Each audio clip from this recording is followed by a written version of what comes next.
Muy buenas noches. Muchísimas gracias a todas las personas que nos acompañan en forma física, también a las que nos acompañan en la transmisión. Es un honor, en especial me da muchísimo gusto estar en un lugar con tal trascendencia, incluso diría a nivel global. Las ferias del libro son de mis lugares favoritos en la vida. Lo hemos compartido con las personas que me rodean y con las personas con las que he colaborado o hemos colaborado juntos.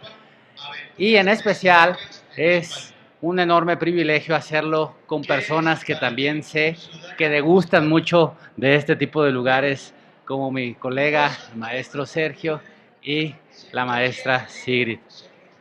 Estamos aquí para compartir con ustedes una obra que ha sido un proyecto que nos planteamos desde el momento en el que llegamos a la magistratura. Es una obra que se llama Decisiones y Votos, una justicia sin colores, una justicia para la gente. Es una obra que me gustaría mucho compartir con ustedes y que para tratar de presentarla, para presentarla mejor dicho, en primer lugar le quisiera dar el uso de la voz a la maestra Sigrid durante 7 minutos para que inicie con el desarrollo.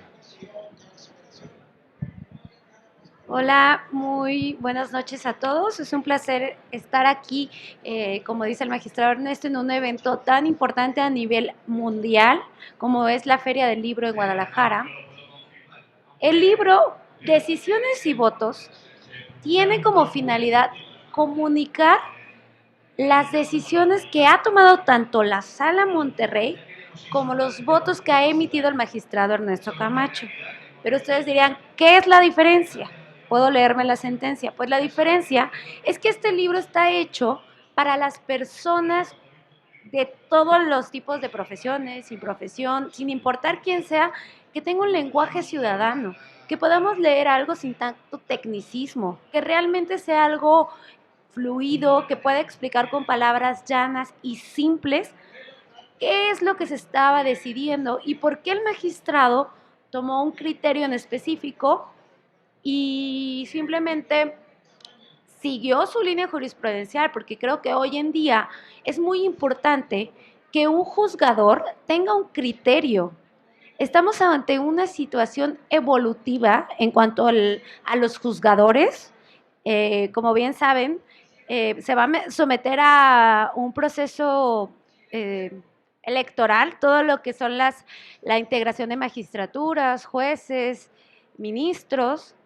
Entonces, es importante que la gente entienda cómo funciona una elección, que sienta que existe un tribunal que es cercano a ellos y qué es lo que hacen. Porque efectivamente muchas personas, incluso yo creo que algunos familiares de los que estamos acá, no entienden ni siquiera qué hacemos. No saben, confunden a veces que si hacemos credenciales de elector, que si somos el INE, ¿no? Tenemos que dar a conocer cuáles son estas decisiones.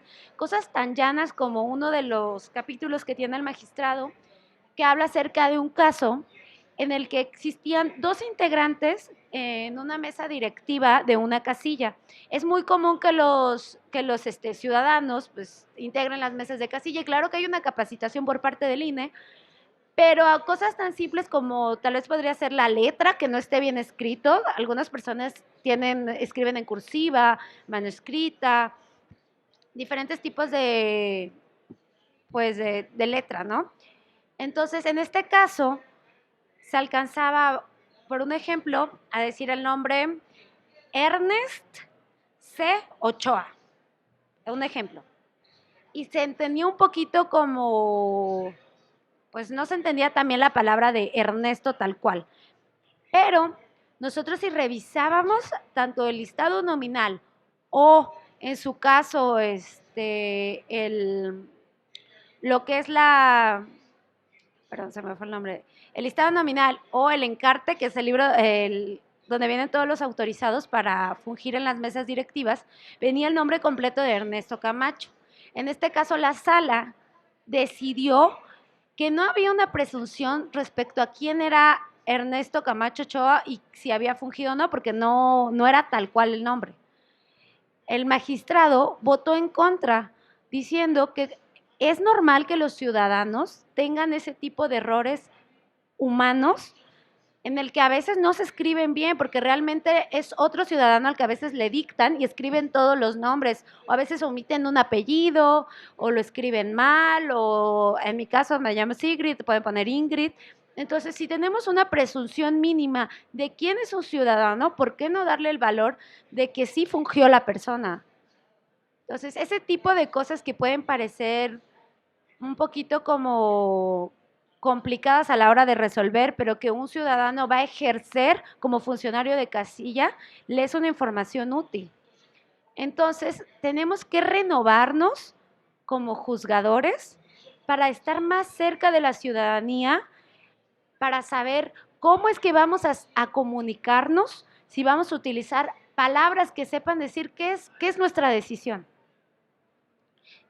Como les decía, estamos ante un gran reto que son las elecciones judiciales y creo que es responsabilidad de todos actualizarnos y llegar hasta la ciudadanía, que sepan qué hacemos, cómo lo hacemos. En mi caso sí, me postulé, ¿por qué no?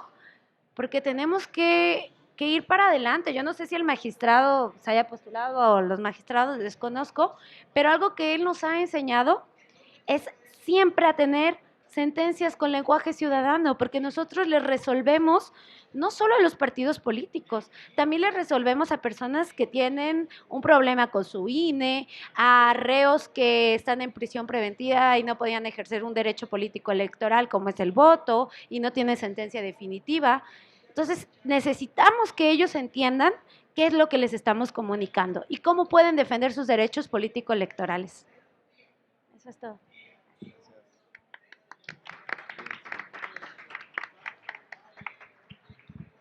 Muchas gracias a la maestra Lucía. Sí, en efecto, más allá del tema central que aborda el libro, es indudable que la sociedad mexicana está viviendo un momento clave en la historia. Estamos frente a un verdadero parteaguas en el régimen político. Esto que comenzó como un cambio de partido en el poder, ha alcanzado una dimensión, diría, de una magnitud, pues quizá la palabra exacta es constitucional y por tanto, vivimos sin duda en un nuevo México desde el punto de vista jurídico. Y lo que comenta la maestra es algo muy, desde mi perspectiva, muy destacable, porque reconocer esta situación, hablar del nuevo paradigma, hablar de las nuevas condiciones en las que los jueces tenemos que comunicarnos con la sociedad, reconocerlas y tratar de, sobre todo, hacer algo, de ajustar, de generar un cambio, creo que es algo fundamental. Muchas gracias, maestra. A continuación, le daremos el uso de la palabra a mi colega, el maestro Sergio Arturo Guerrero. El maestro Sergio Arturo Guerrero es un doctor en Derecho con gran experiencia en el ámbito electoral, con más de 20, 25 años de haber trabajado en el área jurisdiccional electoral, pero con otros tantos en el ámbito constitucional. Muchas gracias, maestro, bienvenido. Muchas gracias, muy buenas noches. Muchas gracias por la invitación, mi querido amigo y magistrado, colega Ernesto Camacho. Estoy muy contento de estar en esta presentación. A quienes estamos integrando este presidium, de verdad les agradezco mucho también su presencia y el esfuerzo que estamos haciendo quienes estamos en el día de hoy, viernes 8 de la noche, en esta hermosa velada. Pronto se apagarán las luces de esta feria, estamos casi en la recta final y pues disfrutándola, por supuesto, de minuto a minuto. Hubo un juez muy famoso que se llamó Benjamín Nathan Cardoso. Ese juez estuvo 18 años en un tribunal de apelaciones, 18 años. No estuvo en el tribunal, en la Corte Suprema de Estados Unidos. Cuando era juez de la Corte de Apelaciones, Merriman, uno de los grandes biógrafos de los grandes jueces de Estados Unidos, dijo que Benjamín Nathan Cardoso era el mejor juez de la historia de los Estados Unidos. Qué hermosa frase para un juez de apelaciones que no era un juez constitucional, que era un juez del Tribunal Constitucional del Supremo de Estados Unidos. ¿Por qué los jueces en lugares así son jueces populares?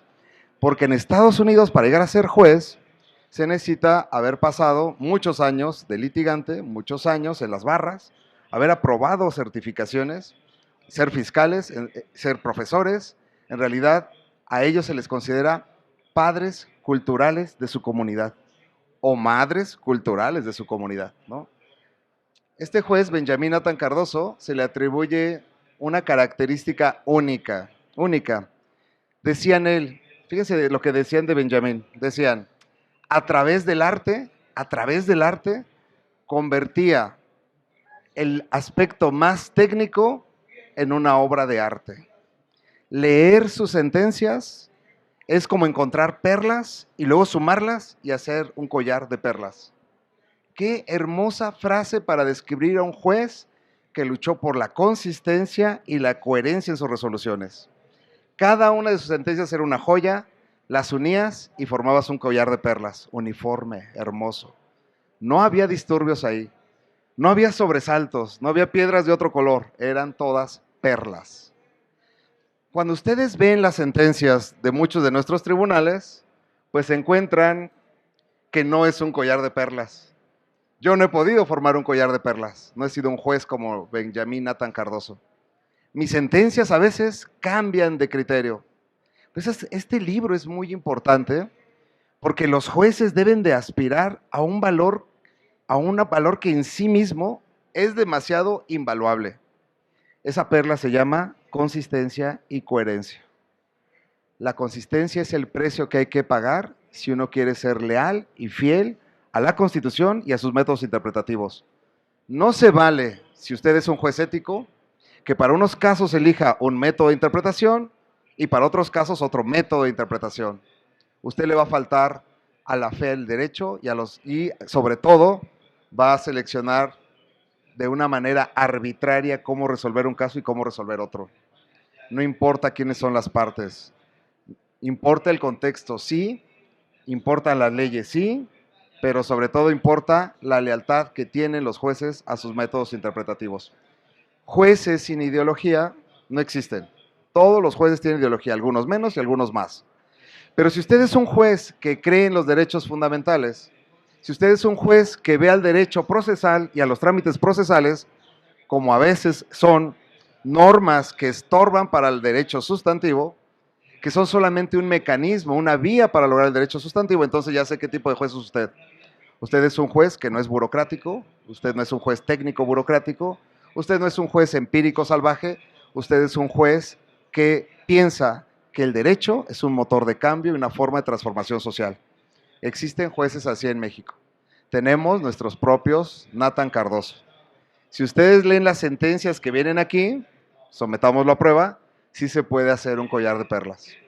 Porque si algo tiene Ernesto es que le encanta la técnica, pero también le gusta el arte. Y a través del arte puede formarse ese collar de perlas. Tiene algo, Ernesto, que siempre me gustó desde que lo conocí, desde el 2005. Este señor se sienta enfrente de la computadora desde hace esos años, 18 años. Ponía 2 pantallas, no sé cómo lo hacía la verdad porque para mí era algo nuevo. Hoy ya sabemos que hay dockings para eso. Ponía 2 pantallas y se ponía a armar cosas. Y cada párrafo lo redactaba una vez y otra vez y otra vez y otra vez, hasta el cansancio, ¿eh? Teníamos que pedir pizzas cuando empezábamos a las 4 de la tarde, pero para las 9 de la noche ya no la estábamos comiendo, porque con él el trabajo es arduo, el trabajo es pesado, el trabajo es de detalle, con ideología. No es un juez que se aviente a decir cualquier cosa.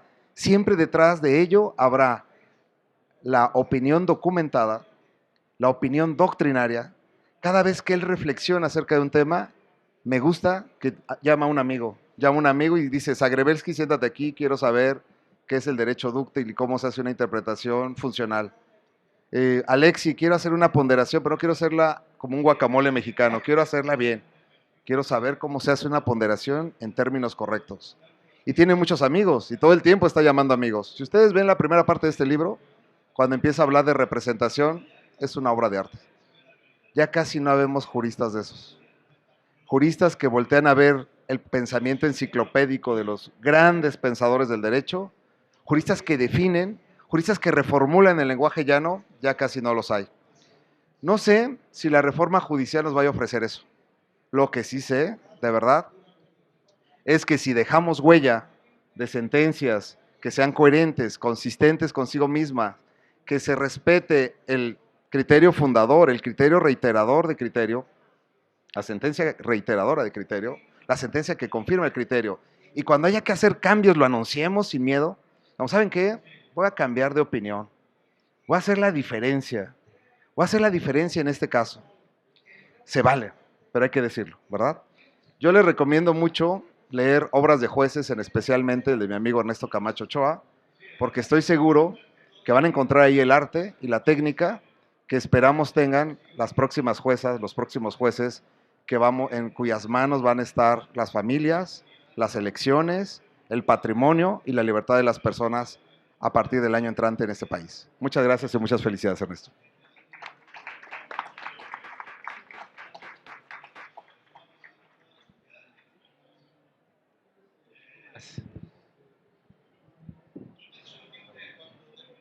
Muchísimas gracias al maestro Guerrero. No cabe duda que es amigo, además de colega, es un buen amigo. Sin duda, la forma de exaltar la mínima virtud que puede o no tener una persona es evidente por ser amigo. Pero sí, lo que nos comparte es algo muy importante. Bienvenida a la elección de jueces y magistrados, lo digo con todas sus letras, bienvenida. Estamos listos para competir en su momento, y yo sé que personas como mi compañero Sergio Arturo, ¿sí?, con independencia de que desde mi perspectiva tendrán las máximas posibilidades de repetir en el cargo, son personas que en su momento darán una lucha ejemplar.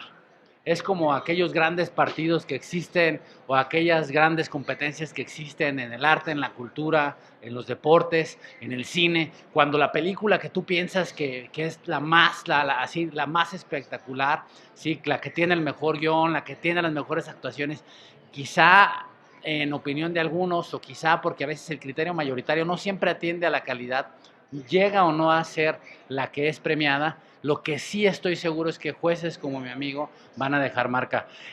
Hablar desde el punto de vista técnico, pero a su vez con la máxima sencillez sobre la importancia de la congruencia de las decisiones, es un aspecto fundamental, y creo que, sin ponernos de acuerdo, eso sí, creo y le agradezco mucho haber captado el mensaje, ¿no? Se hizo un esfuerzo, y sí, en efecto, esa es la finalidad fundamental de este libro: tratar de demostrar que, con independencia de la ideología que puede tener una persona, porque todas las personas tienen ideología, lo importante es que las decisiones que las personas van tomando sean decisiones que sean congruentes.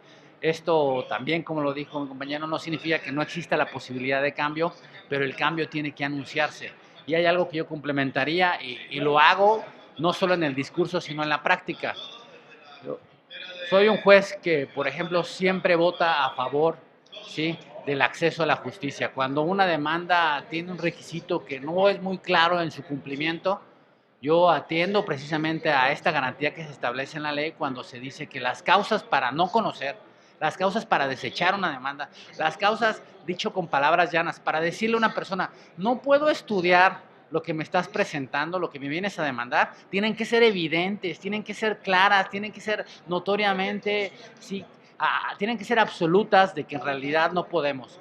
Si no estamos en presencia de una situación como esa, los jueces tenemos en todo momento el deber de tratar de escuchar y de resolver lo que nos piden. Ya otra película, otro tema será si tienen o no la razón, si el derecho está de su lado o no. Pero lo que debemos hacer los jueces, lo que tenemos la obligación de hacer, es tratar de estudiar. Y entonces decía que complementaría lo que comenta el maestro Guerrero, diciendo: sí, en efecto, la congruencia es importante, pero ¿qué pasa cuando vamos a cambiar de criterio? Yo soy un juez que siempre busca conocer de todo lo que me piden, pero si en algún momento, que no creo que pase, pero si en algún momento yo quisiera ser más estricto en mi concepción del derecho y decir: no, si la demanda no viene exactamente firmada en el recuadro que se tiene que firmar, no va a ser procedente, antes de desechar una demanda así, antes de cambiar mi criterio, lo que les prometo que haré, y lo que ya estoy haciendo día a día, es: señoras y señores, yo siempre he sido un juez que admite este tipo de demandas. Sin embargo, creo que en el futuro, es decir, cuando no tengo un caso sobre la mesa, cuando no existe suspicacia, cuando existe plena claridad, es cuando entonces decimos cambiaré el criterio para lo sucesivo. Muchas gracias, maestro. La congruencia para mí es el valor fundamental de un juzgador. A continuación, le daremos el uso de la voz a la maestra Nancy Elizabeth Rodríguez Flores. La maestra Nancy es una persona que, aún con su corta edad, tiene una amplia experiencia en la materia, ha sido colaboradora de distintos tribunales federales y estatales, y ahora tenemos la fortuna de invitarla, de que haya aceptado esta invitación para hablarnos un poco de la obra que presentamos. Muchas gracias. Adelante, maestra.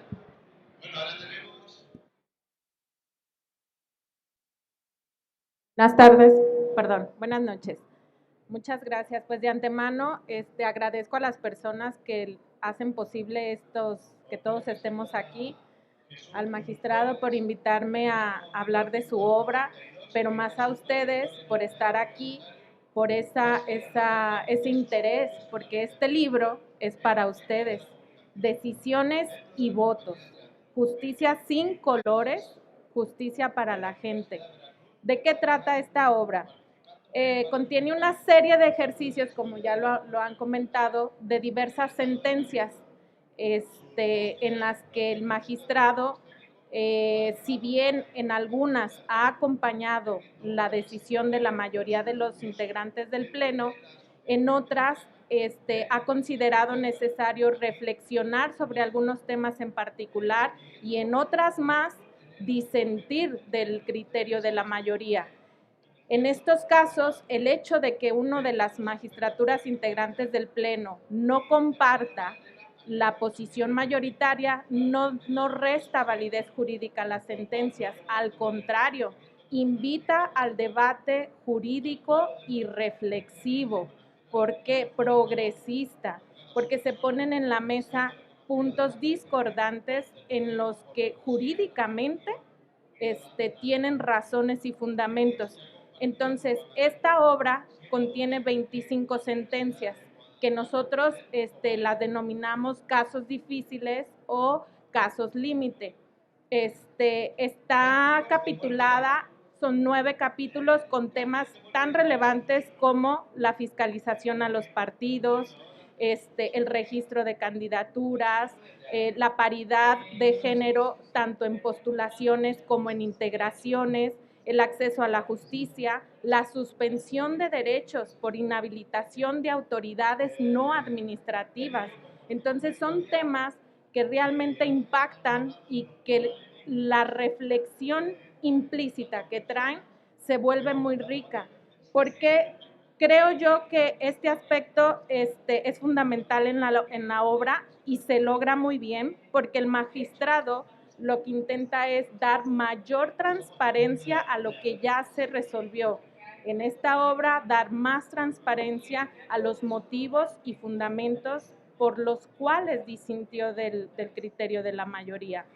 Porque, como les digo, a ustedes como lector, con un lenguaje muy claro, muy sencillo, muy concreto, de fácil entendimiento, comprenderán cuáles fueron por qué las razones de la mayoría, por qué las razones de la minoría, o por qué tenemos que ir más allá cuando todos convergen en una decisión, pero hay temas que nos invitan a seguir reflexionando. La materia electoral, ustedes que les interesa, saben que es la más dinámica de todas, creo yo, porque, y esto a nosotros nos obliga a, en cada caso, analizar el contexto actual en el que se están suscitando los hechos, las pruebas que se están aportando, siempre apegado a los principios que rigen la materia electoral.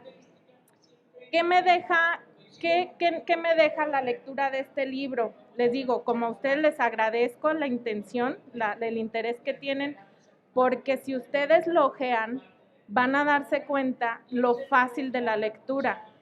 Y en temas tan complicados como en uno de los asuntos que se trata, la residencia efectiva.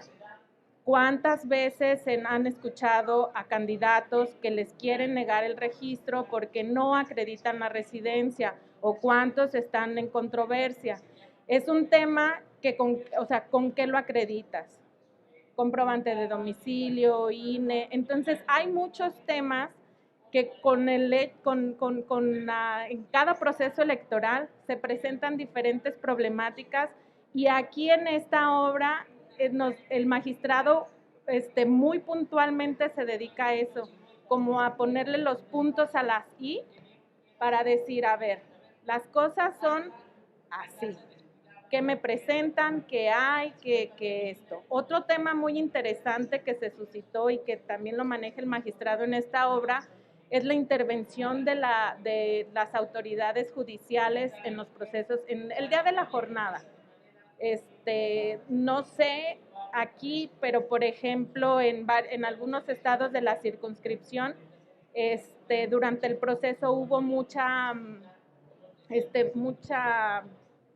¿cómo le llamo? Como presencia de policías ministeriales.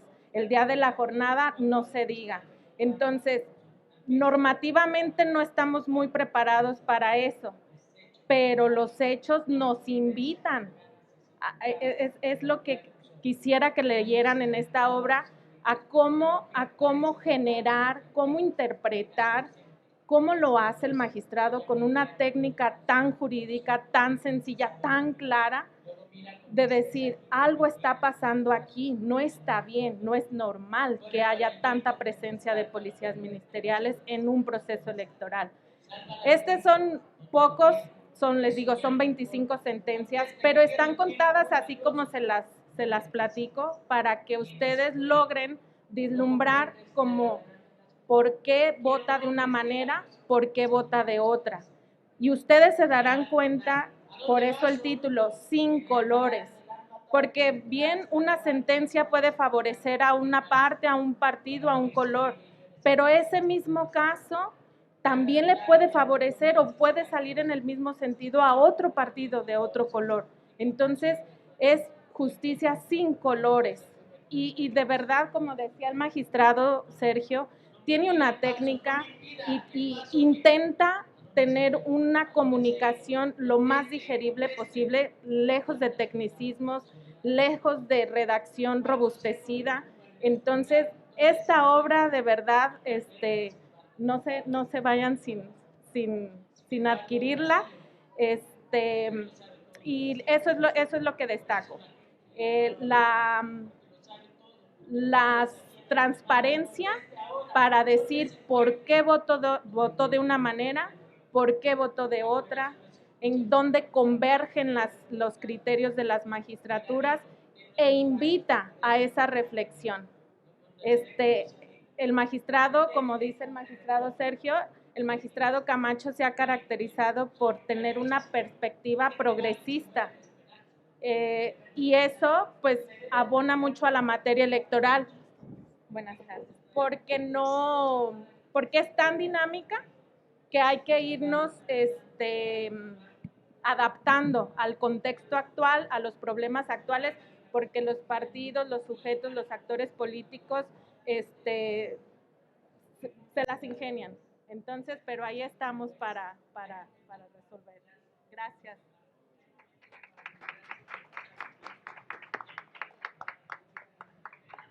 Muchísimas gracias, maestra Rodríguez, una gran conocedora de la materia electoral. También muy importante lo que destacó.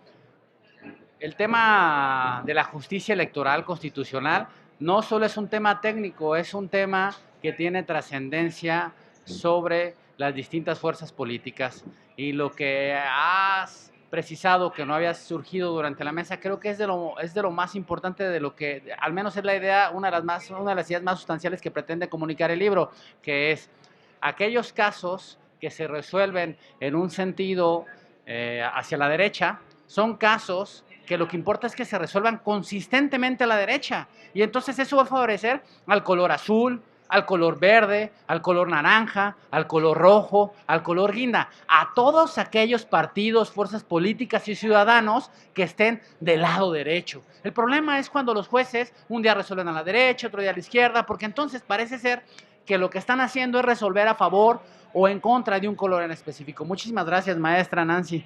A continuación, con especial agrado, aprecio, respeto, los amigos cuando son amigos se presumen, se defienden. O sea, negarlos ya es una cosa de plano que habla muy mal de la calidad de la persona que no lo ve así.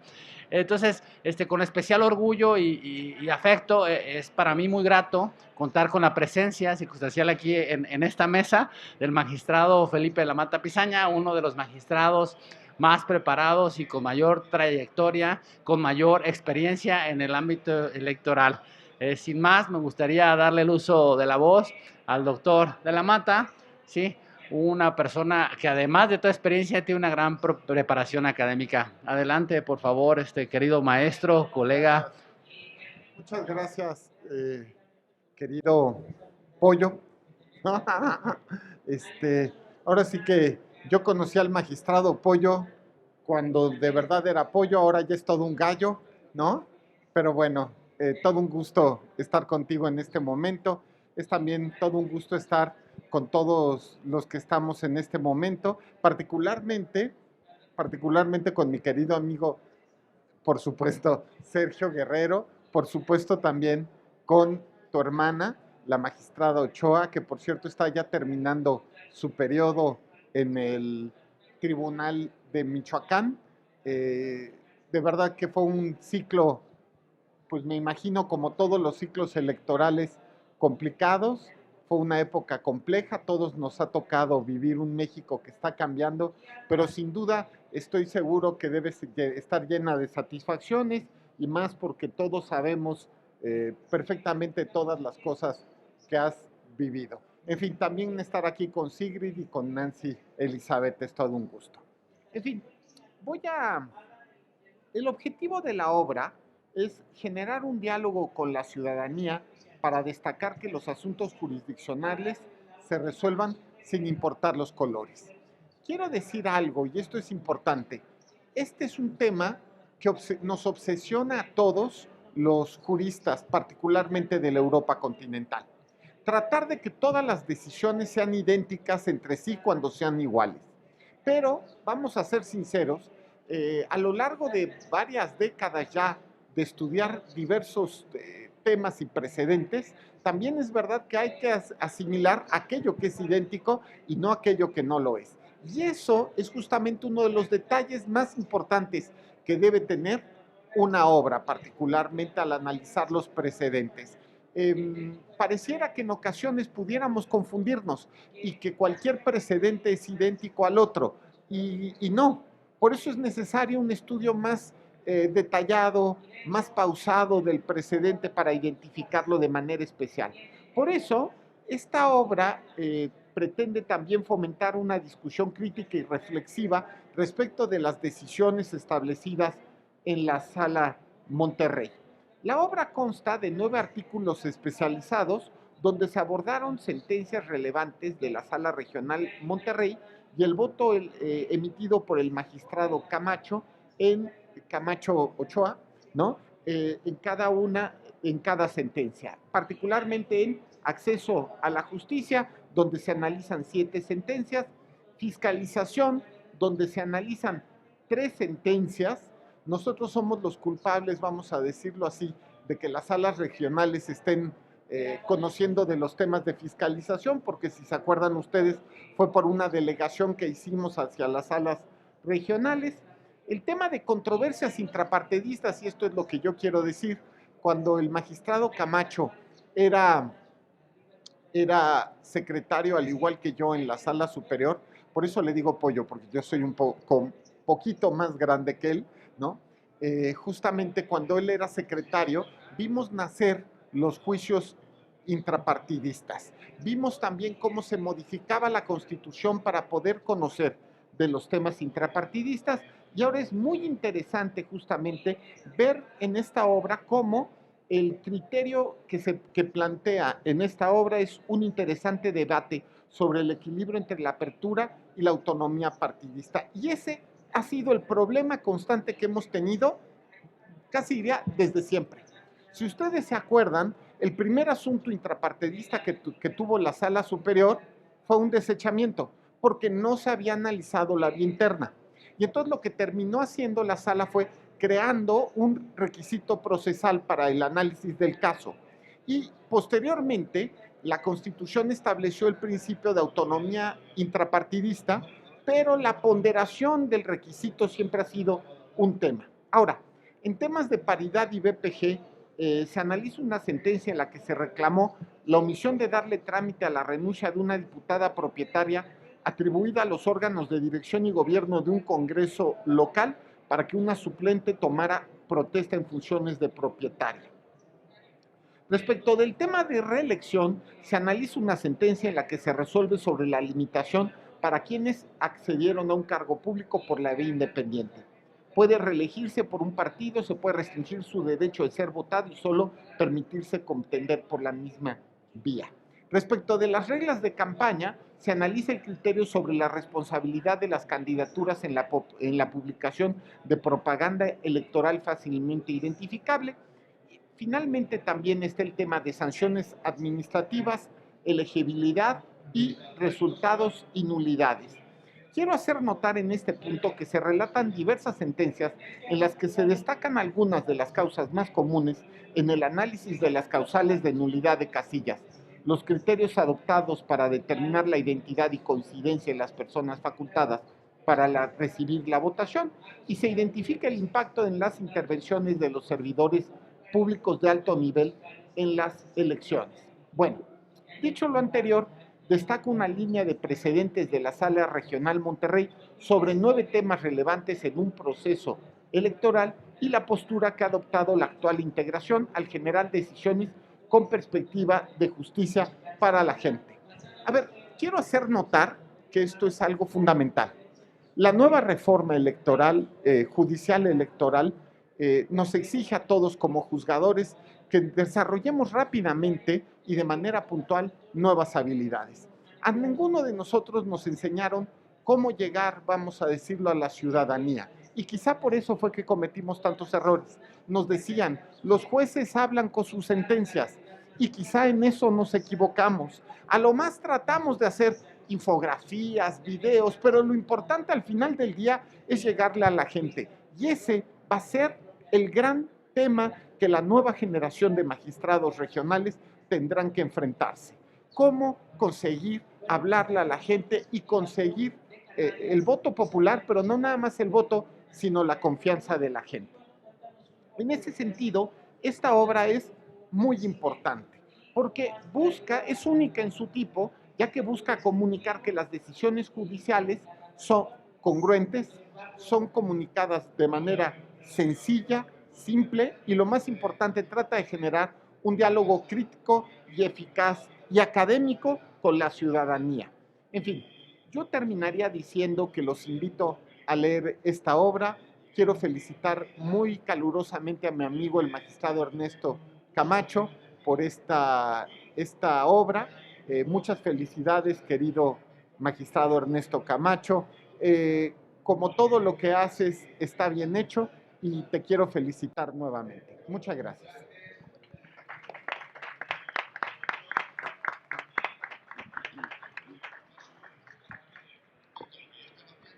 Muchas gracias al magistrado de la Mata. Qué relevante lo que ha dicho y qué cuenta tan puntual. Es una de las personas más disciplinadas. De hecho, yo le agradezco de manera especial. Algunos ajustes trascendentales que he hecho en mi formación profesional. Yo tuve la fortuna de ser secretario, discípulo del magistrado de la Mata, y creo que todas las personas que han estado con el magistrado, creo que todos y todas que lo han acompañado, saben que el trabajo en algún momento dado siempre va a recompensar.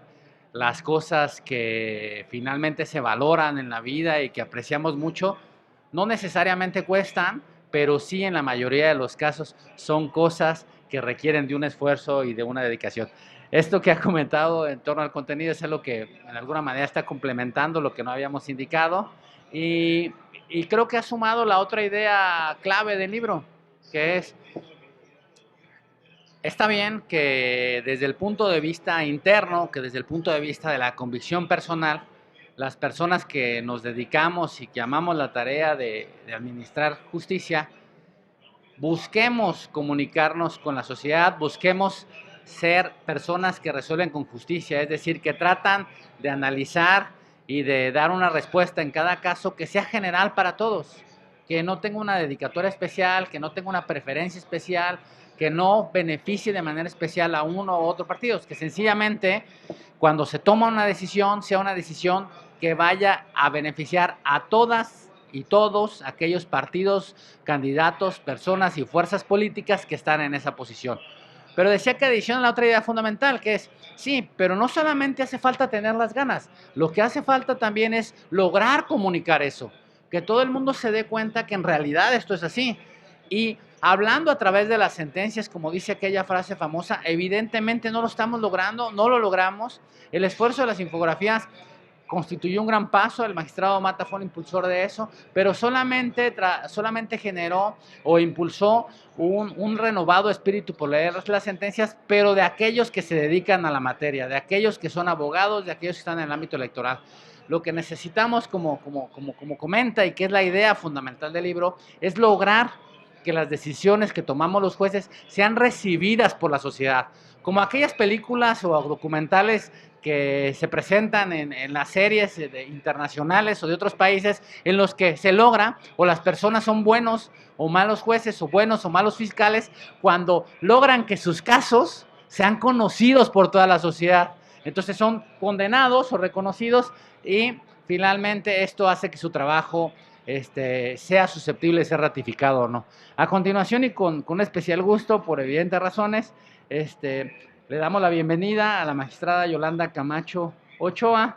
Es un gusto, magistrada, tenerla con nosotros, que nos acompañe. Es una persona también con una amplia experiencia en el ámbito electoral. Sin más, magistrada, tiene el uso de la voz por 5 minutos. Gracias. Muchas gracias por la cálida presentación a mi persona. Pues ya sabes que es mutuo el cariño, ¿verdad? Pues para que entremos ya en la materia y no quitarles también más de su valioso tiempo, es para mí pues un gusto presentar esta obra que es llamada Decisiones y Votos, Justicia sin Colores, Justicia para la Gente, una obra muy atinada, a mi parecer, con un título muy atinado.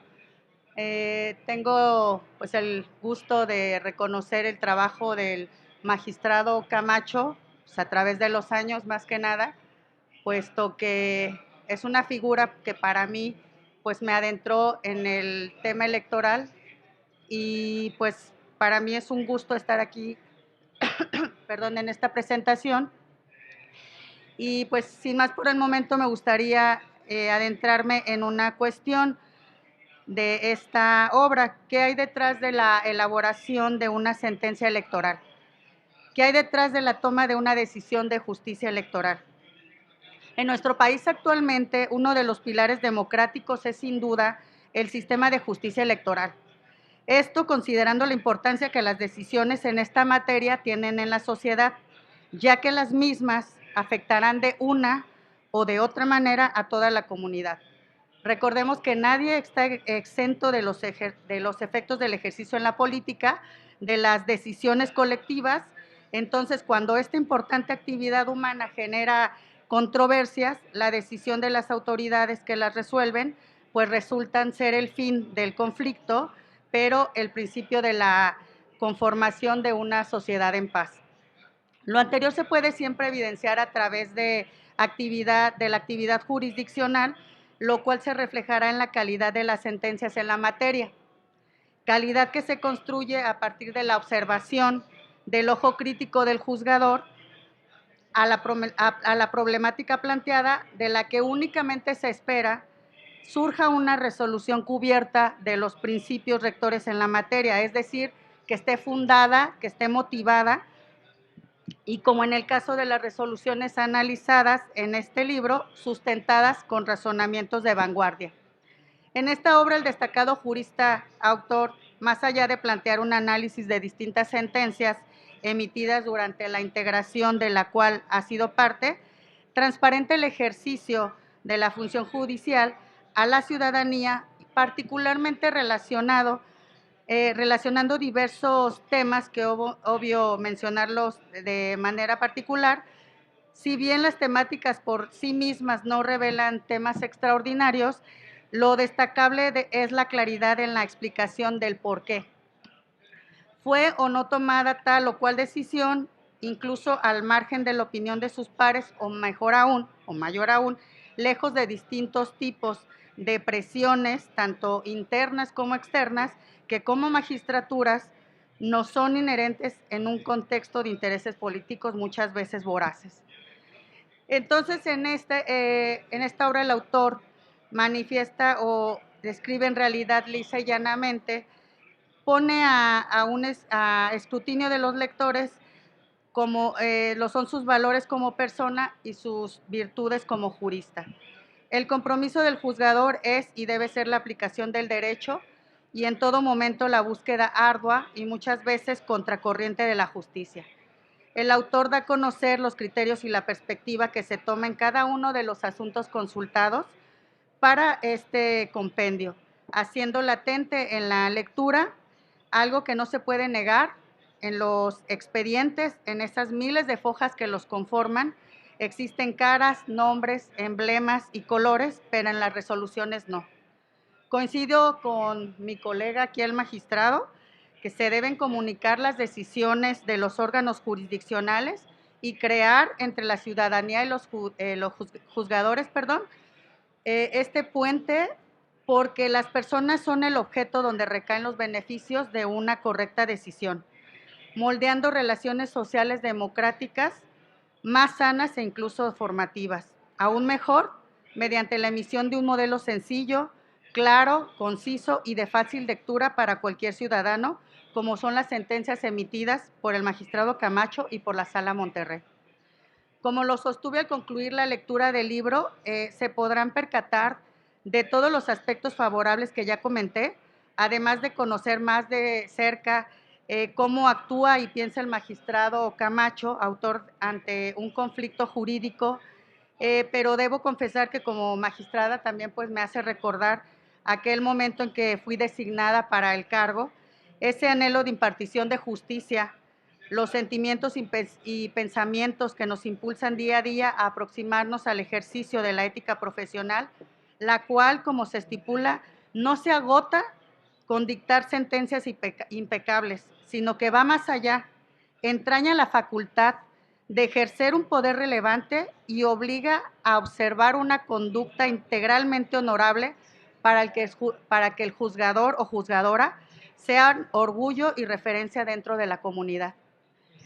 Eres mi hermano mayor y no puedo estar más agradecida con la vida y orgullosa de tu andar en este camino profesional. No solo compartimos sangre, compartimos sueños, compartimos logros. Te admiro y estoy sumamente orgullosa de ti. Siempre serás el ejemplo que sigo con fuerza cada día y pues no me queda más que restar una felicitación por este libro, por esta obra que sé que te costó mucho, pero que al mismo tiempo pues fluyó porque sobre ti esta inminencia jurídica que tienes resulta pues prácticamente para ti cosa de todos los días y la verdad me siento muy orgullosa de ser tu hermana, me siento muy orgullosa de formar parte de esta comunidad jurídica y pues nada más me resta agradecerles a todas y a todos la presencia en este momento para estar acompañando aquí al doctor, el magistrado Ernesto Camacho, pues en esta obra. No me queda más que agradecerles. Muchas gracias a todas y a todos.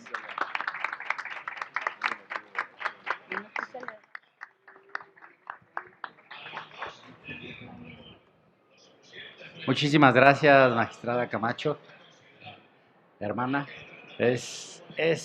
Creo que la parte que faltaba para cerrar por completo la pinza. Ya hablamos de esa intencionalidad inicial, que es resolver sin colores, resolver sin filias y resolver sin miedos, es decir, resolver con el anhelo de resolver con justicia.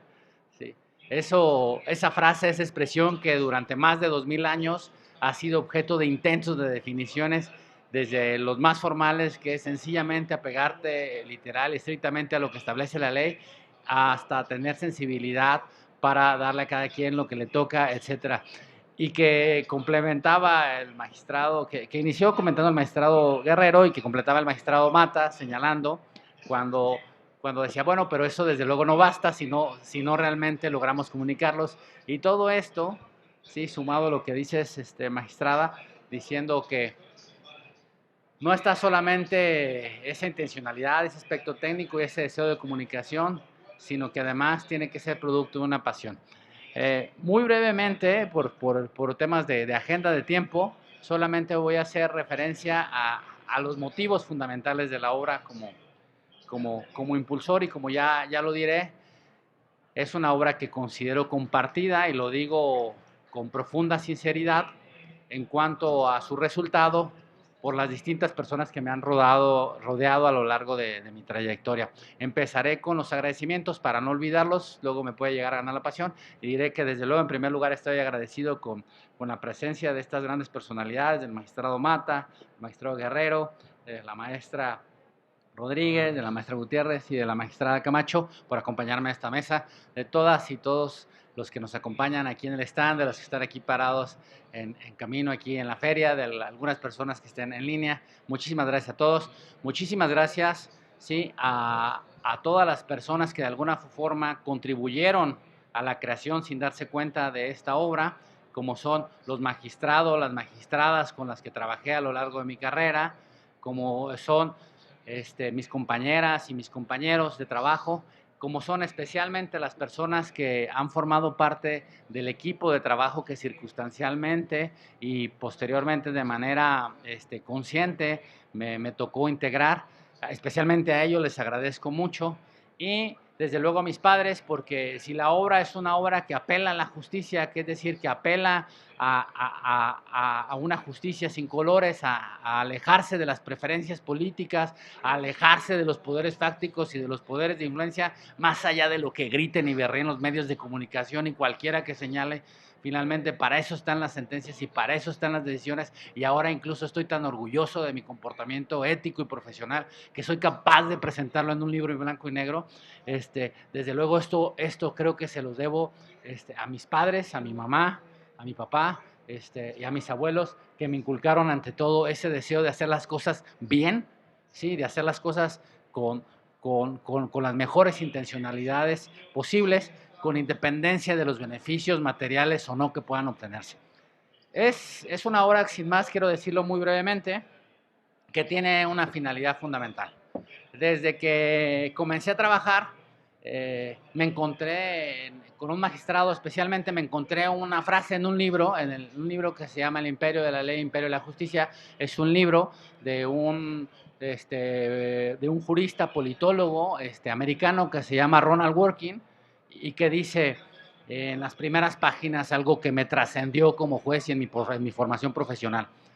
Dice: para discutir con sensatez sobre cualquier tema jurídico, lo primero que tenemos que hacer como personas es alejarnos del aguijón semántico. Es decir, para discutir cuál vehículo, cuál automóvil es más veloz, no tenemos que hablar. Primero tienes que decirme la verdadera naturaleza del automóvil. ¿Te estás refiriendo a una camioneta, a un auto, a un cohete propulsado, a un vehículo eléctrico, a un motor de un vehículo? No. Dejémonos, lo digo con toda conciencia y respeto, dejémonos de payasadas. Tratemos de avanzar hacia una visión realista del derecho, a una visión que toque con pies firmes lo que nos rodea y que sea sensible de la realidad. Son aquellas frases, ya no quiero decir anticuadas, porque precisamente lo anticuado puede tener un valor muy importante, lo antiguo puede tener un valor muy importante, ¿sí? Sino quiero llamarles por su nombre. Aquellas frases rimbombantes como: es que los quejosos se quejan de una afectación o de una violación de tracto sucesivo. Y así redactaban los jueces con esas formas sus sentencias. Y en realidad lo que queremos decir es, esta persona viene a pedirme que le contesten la petición que hizo de información y que no le han entregado.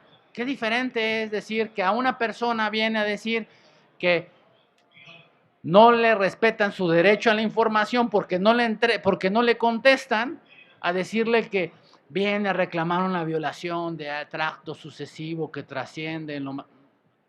Esos ejemplos que en una visión microscópica se traducen en la forma en la que los juzgadores y las personas que estamos cercanas o que operamos con temas de administración de justicia, si redactamos, es una pequeña expresión que traducida a nivel macro habla de la manera en la que concebimos nuestra realidad. Si así pensamos con esas palabras y si en ese tipo de formalismos nos detenemos cuando hablamos en torno a la forma en la que redactamos un párrafo, imagínense la telaraña que tenemos en la cabeza cuando tratamos de ver una demanda en la que no encontramos el silogismo del agravio, porque no me dice cuál era la premisa mayor, es decir, la norma con base en la cual me venía a pedir, en este caso concreto, que no se respetaba su derecho, y por tanto, como no lo planteé de esa manera, sus agravios no pueden ser de otra manera, sino ineficaces, como ya mencionó mi compañera, la maestra Gutiérrez. No. Si lo que estábamos tratando de ver es si tenemos que darle, como un reciente asunto que tuvimos en la sala, si tenemos que reconocerle a una persona su derecho o no a tener una pensión, porque esta persona dijo que en caso de que él falleciera, se lo entregaran a su padre, que se llamaba Pedro Vázquez, de verdad porque le falta un acento a la A.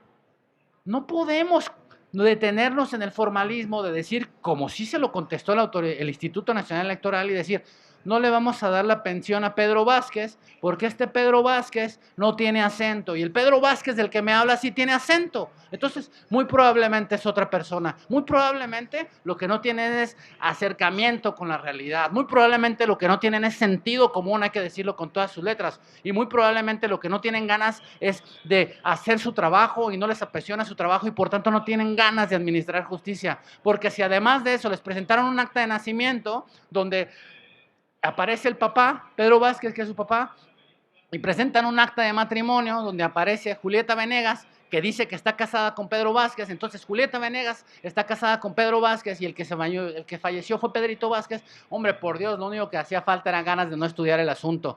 Entonces, aquellos pequeños vestigios que parecen aquellas pequeñas inercias de redacción, de escribir con formalismos, se traducen en grandes obstáculos a la administración de justicia.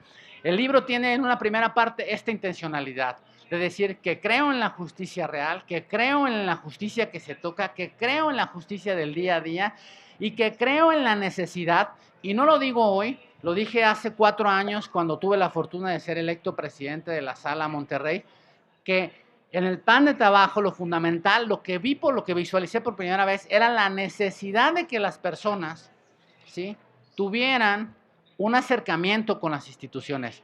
Tuvimos una crisis institucional en México que ha derivado en las reformas que conocemos, pero todo esto en alguna medida hay pocas personas que tienen autocrítica, como bien comentaba el magistrado de la Mata y el magistrado Guerrero. Sí, incluso tengo una fortuna porque creo que todos en la mesa lo han dicho, porque nosotros mismos como jueces nos alejamos de la realidad.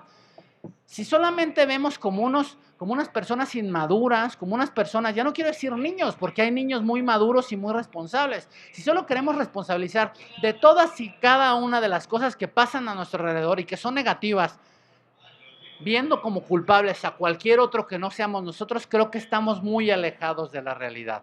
Entonces, yo detecté aquella necesidad, esa necesidad de comunicarnos, esa necesidad de vernos como responsables, identificarnos como responsables y por tanto frente a eso tomé ciertas acciones. La primera es que en el plan de trabajo íbamos a tratar de acercarnos con la sociedad, de comunicarnos de mejor manera.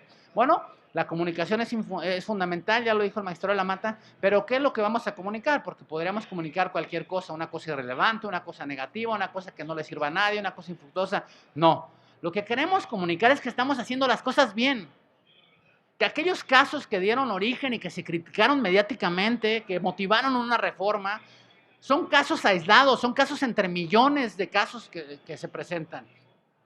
que la gran mayoría de los casos que resolvemos como jueces son casos en los cuales no solo los jueces, sino sus equipos de trabajo, a través de esfuerzos descomunales que trascienden durante noches completas a veces, en horarios que la gente no podría creer, y con preparación académica, y con libreros llenos de libros, y con una dedicación, y con un conocimiento de los precedentes, y todos usando anteojos porque nos hemos acabado la vista viendo la computadora. Generamos propuestas que los magistrados, que los jueces finalmente toman, y que tienen la finalidad de resolver las cosas de la mejor manera posible.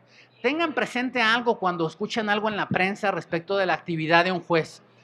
Cuando hay una controversia entre una persona y otra, siempre hay alguien que gana y siempre hay alguien que pierde. Por tanto, es natural, por Dios, es natural que alguien siempre va a querer menos a ese juez, que alguien siempre va a estar enojado. Y es natural que alguien lo va a querer un poco más y que va a pensar que es un mejor juez. Lo que no es natural y lo que es muy irresponsable y lo que es muy inmaduro como sociedad es que pensemos que en realidad, cuando no me fue bien, cuando no me dieron la razón, el culpable siempre es alguien más en lugar de pensar qué es lo que pasa. Pero frente a eso, la solución o una propuesta de solución que doy es: veamos qué es lo que pasó. Aquí está, veamos qué es lo que votamos. Y veamos qué votamos en este caso y veamos qué votamos en otro caso similar. Y aquí surge lo que el maestro Guerrero decía: veamos la importancia de la congruencia de las decisiones, veamos cuál fue la sentencia fundacional, cuál fue la sentencia que por primera vez resolvió un caso, cómo ha sido reiteradamente el criterio de ese juez y qué tan consistente ha sido. Es importante que haya jueces en un ámbito, en un mundo plural, jueces plurales. Es importante que haya jueces que creemos o que crean en el uso lúdico de la marihuana o de las drogas, y que haya jueces que no acepten en lo más mínimo el uso de las drogas. Es válido que haya jueces que estén a favor del aborto y haya jueces que están en contra del aborto. Hay jueces que están a favor del respeto a los derechos sexuales y hay jueces que están en contra. Lo importante es que veamos si ese juez siempre y de manera consistente ha resuelto los casos que son similares en el mismo sentido, y no que son jueces que en un momento dado cambian nada más, porque entonces sí prestemos mucha atención, fiscalicemos a los jueces. ¿Por qué estamos resolviendo? Apenas se acaba de resolver con trascendencia nacional un asunto que determinó la forma en la que el gobierno, mejor dicho, los partidos en el poder ahorita, sencillamente pueden o no lograr reformas constitucionales. Pero nadie, todo el mundo criticó, pero nadie volteó a ver si esa era la manera en la que los magistrados venían resolviendo ese tipo de asuntos. Qué fácil es decir de manera irresponsable que estás a favor, o que alguien está vendido, o que alguien hizo algo mal. Y qué difícil es realmente ponerte a estudiar y tomar un poquito de conciencia sobre lo que hacen las personas. Este espacio nos limita, desde luego. Agradecemos mucho al tribunal, que ha sido nuestra casa, al maestro Millán, que ha sido responsable de organizar la participación del tribunal en la feria con gran acierto y con mucha sensibilidad. Además de toda su capacidad, algo que se le valora mucho es la cortesía y la educación con la que trata de llevar a cabo esto. Muchísimas gracias a todos los que forman parte del Centro de Documentación, a todos los integrantes del tribunal por estos espacios y por su enorme esfuerzo, que también siempre detrás de bambalinas, a los camarógrafos, a los fotógrafos. Muy pocas cosas se ven, son noches, de verdad, son noches enteras las que dedicamos a esto. No pretendo que se valore nuestro trabajo por desvelarnos. Las personas que trabajan en el turno nocturno también lo hacen. Lo digo por el esfuerzo, la dedicación, la responsabilidad, la seriedad y sobre todo por la integridad que sí presumo con la que lo hacemos la mayoría de los que formamos parte del Poder Judicial de la Federación. Muchas gracias a todas, a todos los que nos escucharon. Muchas gracias a todos. Les recomiendo mucho, léanlos, ahí está con transparencia, para que me juzguen, para que me digan lo que me tengan que decir y para que me pueda defender en su caso lo que tenga que hacer. Muchas gracias.